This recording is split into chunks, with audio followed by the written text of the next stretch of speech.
দুজনা গঙ্গার বুকে একটু ঘুরে আসি। হ্যাঁ, কিন্তু জামাইবাবু তো এখনো ফেরেনি রে দিদি। কোথায় গেছেন সে লেখক মহাপুরুষ ভাস্কর ব্যানার্জি? আরে জামাইবাবু দেশের বাড়ি যাবে বলে বাজারে গেছেন প্রয়োজনীয় কিছু জিনিস কিনতে। আর আর আর তোর জন্য কিনতে গেছে শাড়ি, শাঁখা, সিঁদুর আর নোয়া। কি বলি? দেশের বাড়িতে যাবো বলে সব ছাই পাশে আমাকে পড়তে হবে? এই বল, শোন, শাঁখা সিঁদুর শাড়ি পরে কলা বসে ওই অজ পড়া গেল। শাশুড়িকে দেখতে যাওয়ার জন্য আমার জন্ম হয়নি। কিন্তু মেয়ে হয়ে তো জন্মেছিস রে দিদি। মেয়ে হয়ে জন্মেছে বলে কি মা বাবা দেখো মা শুদ্ধ হয়ে গেছে নাকি? তাই বলে জামাইবাবু তুই কোনো কথাই শুনবি না? গ্রামের লোকের কাছে, মায়ের কাছে জামাইবাবু মুখ দেখাবে কেমন করে বলতে পারিস?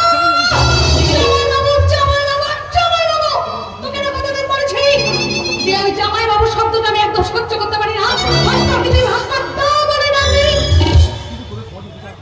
কিন্তু তোদের সমাজে উঠে যাওয়া, হারিয়ে যাওয়া শব্দগুলোকে আমার যে উচ্চারণ করতে বেশি ভালো লাগে রে দিদি। কি বললি? হ্যাঁ রে দিদি, আমার ভাবতে ভালো লাগে আমার মায়ের কথা।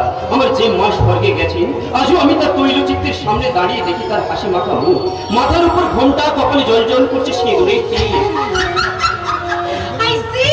সেই জন্যই বুঝি সকাল সন্ধে ওই মায়ের ছবির নিচে ঠিক ঠিক ঠিক ঠিক করে ছেলে হবে না, সেও ঠিক তোকে এমনি ভাবে হিপ করে প্রণাম কি ছেলে হবে আমার মোটে? সে কি রে দিদি, সিঁদুর, শাঁখা, শাড়ি উঠিয়ে দেওয়ার মতো তোরা এই যুগের আধুনিকা মেয়েরা মা হওয়াটাকে কি উঠিয়ে দিয়ে কেন রে দিদি? ছেলেকে কোলে নিলে বুঝি তোদের পোশাক আশাকের ভজ নষ্ট হয়ে যাবে? অনেক কথা সেসব তুই বুঝবি না, বুঝলি? কিন্তু আমি একটা জিনিস বুঝলি, আমি শর্ট করে চলে এলাম। আর আপনার ভাইয়ের কথা সাই দিয়ে আমি বলি, সিঁদুর পরা বঙ্গনারী পরে শাখা ডোরে শাড়ি আর তারা পাতখানি কোলেতে সন্তান মা গো কোলেতে সন্তান সিঁদুর পরা বঙ্গনারী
দিদি জামাইবাবুকে তো বলবোই রে দিদি, জামাইবাবুকে তো বলবোই। তবে তার আগে ধারে কাছে বসে থাকা ভদ্রলোক ভদ্র মহিলাদের বলছে, এই যে আপনারা তো যাত্রা, থিয়েটার, সিনেমার পর্দায় বা টেলিভিশনের পর্দায়, স্টার টিভি বা জলসাতে অনেক সিরিয়ালে অনেক নায়িকা দেখেছেন।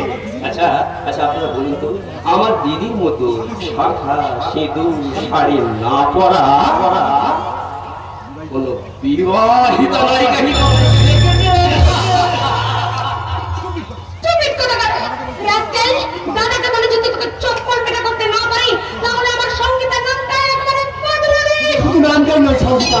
কি যেগুলো নিয়ে এসেছি সেগুলো পুরো শ্বশুর বাড়িতে গেলে আধুনিক শিক্ষার ফল মুখে দিয়ে মনটা পিতা হয়ে উঠবে। শোনো ভাস্কর, আমি তোমার সাথে ওই দেশের বাড়িতে যেতে পারবো না। এবার আমার মায়ের সামনে, আমার ভাইয়ের সামনে, এমনকি পাড়া প্রতিবেশীদের সামনে তুমি কিন্তু আমার নাম ধরে ডাকবে না। আমি তোমাকে কি বলে ডাকবো? ও গো, হে গো, শুনছো? আমি মিষ্টি মতের ব্যাপারটা আজকালকার যুগের আধুনিক মেয়েরা স্বামী স্ত্রীর ভালোবাসার বদলে চারিদিকে শুধু শোনা যাচ্ছে দাম্পত্য জীবনে সেপারেশন সেপারেশন। আচ্ছা বাবা, আচ্ছা, চেন টেনে আমি ঝগড়ার গাড়ি থামিয়ে দিলাম। এখন দয়া করে গঙ্গার ঘাট থেকে বাড়ি চল। কাল আবার ঘরের ট্রেনে মাকে দেখতে গ্রামের বাড়ি যেতে হবে। তুমি আমাকে তোমার সঙ্গে ওই শাখা সিঁদুর শাড়ি লোহা এসব ছাইপাস করে অজ করা গায়ে আমাকে নিয়ে যাবেই যাবে? না গেলেই ভাইয়ের কাছে মায়ের কাছে আমি আমার মুখ দেখাবো কি করে? ভাইটা যখন লেখাপড়া করতে মামার বাড়িতে গিয়েছিল, মা তখন গিয়েছিল দেখতে। তখনই তোমার দাদা মিস্টার অজিত মুখার্জি আমাকে জোর করে তোমার সঙ্গে বিয়ে দিল। এখন মা তীর্থ করে ফিরে আসার পর অসুস্থ হয়ে পড়েছে। এই দেখো না, এই দেখো মায়ের সেই চিঠি। মা আমার অসুস্থ অবস্থাটি লিখেছেন।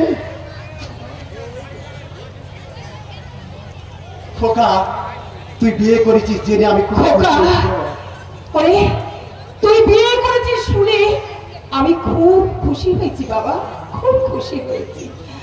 আজ আমি এখন আমি অসুস্থ, আমি মরণাপন্ন।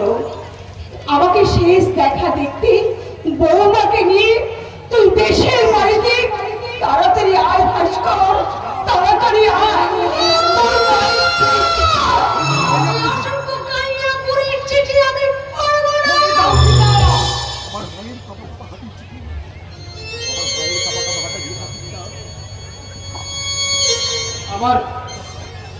আমার মায়ের কাপা কাপা হাতের লিখিটা চিঠিটা তুমি মাটিতে এইভাবে ছুঁড়ে ফেলে দিলে কেন? কেন ফেলে দিলে? তুমি কি তোমার মায়ের গর্ভে জন্মাও নেই? তুমি কি তোমার গর্ভধারিণীকে কোনোদিন মা? আমি কিন্তু এই যুগের মেয়ে। যে আমি মা হতে চাই না, ছাকা ছিদুরের প্রতি অ্যালার্জি, তাকে আমি মেয়ে বলে মনেই করি না। তুমি না মনে করলে আমার সোসাইটির লোকরা তা মনে করে। শাখা সিঁদুর লোহা শাড়ি পরিয়ে আমার সেই সোসাইটিকে তুমি অপমান করতে চাও? না না সঙ্গীতা, না। আমার গায়ের গড় স্কুলের কাছে, মায়ের কাছে আমি নিজেকে অসম্মত হতে চাই না। তার কারণটা কি জানো? গ্রাম এখনো গ্রামেতেই আছে। তোমাদের এই সভ্যতার আঠা দিয়ে আঠা অসভ্যতার খামে ফেলা নগ্ন ছবি হয়ে যায়। তাছাড়া আমার বাবা কবে নিরুদ্দেশ হয়ে গেছে। এখন আমার মা শাখা করেন, সিঁদুর পরেন। পাড়ার কাকিমা জেঠিমা পিসিমায়েরা এখন আমার সে বৃদ্ধা মায়ের পায়ে আলতা পরিয়ে দেয়। আমি সেই মায়ের কাছে, সেই গায়ের কাছে একটা শাখা সিঁদুর শাড়ি না পরা বউকে নিয়ে গিয়ে আমি কেমন করে দাঁড়াবো? তুমি আমি তোমার স্বামী, কিন্তু আমি স্বামী মানি, আমি সিঁদুর মানি না। চিরকালের জন্য না, মাত্র দুদিনের জন্য তুমি আমাকে যন্ত্রণা থেকে মুক্তি দাও। এই দেখো না, দেখো, আমি তোমার জন্য শাড়ি নিয়েছি, শাখা নিয়েছি, আলতা নিয়েছি। দেখো না, তোমার জন্য না আমি কি সুন্দর একটা সিঁদুর দাঁড়িয়ে দিচ্ছি।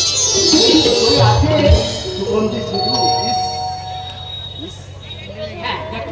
ইস, সিঁদুর কৌটোটা কি সুন্দর, কি দারুণ সেন্ট। এটা পরলে আমি একেবারে ফ্যান্ট হয়ে যাবো। কি বললে? শোনো ভাস্কর, তুমি আমার ব্যক্তি স্বাধীনতার হস্তক্ষেপ করেছো। আমার ঘরের স্বীকৃতি দিয়ে তুমি যা নয় তাই আমাকে অপমান করিয়েছো। তাই এই অপমানের প্রতিশোধ নিয়ে গেলাম আমি এই সিঁদুর সহ সিঁদুর কৌটোটা পিচ রাস্তায় ছুঁড়ে দিলাম।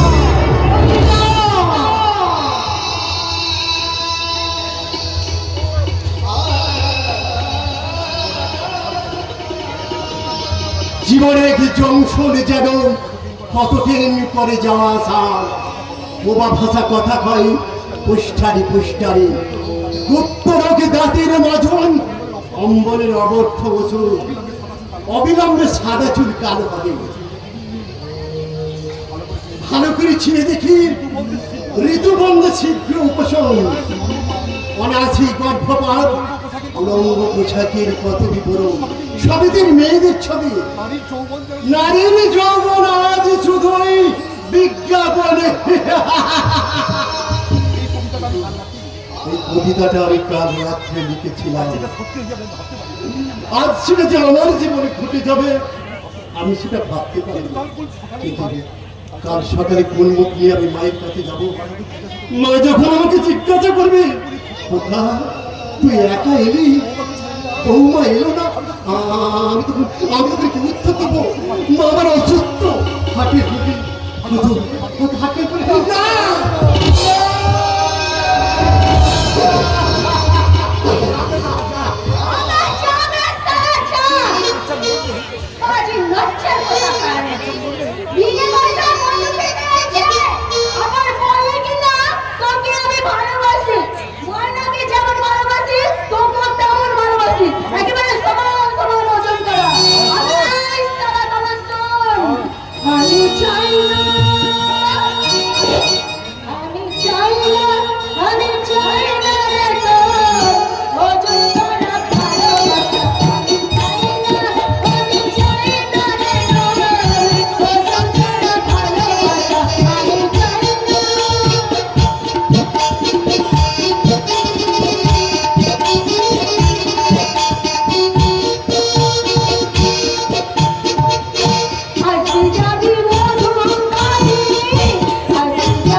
গান গঙ্গার ঘাটে কে গাইলো ওই মাতার মেয়েটা এই মেয়েটা শোনো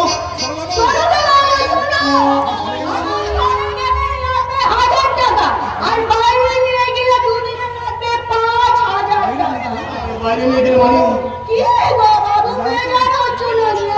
আমার বাবু একটু বেশি দর তা ভালো মানুষ কিনতে গেলে ভালো লোক তো লাগবেই বলি যা সালা সিগারেটটা টানতে না টানতেই ফুরিয়ে বাবু একটা সিগারেট দাও না মাইরি না না আপনি ভুল করছেন আমি সিগারেট খাই না মাল খাও তো মাল মাল মালা যা মালটা রাখতে হয় মালটা তার মানে বোঝো না আরে বাবা মাল মানে হচ্ছে মাল মানে মেয়ে মানুষ বুঝেছো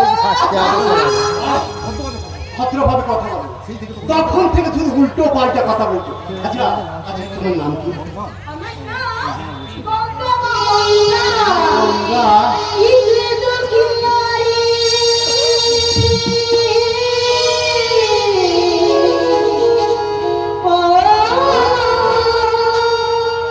ইদরে তো কিনারে বাতে রোতে রোতে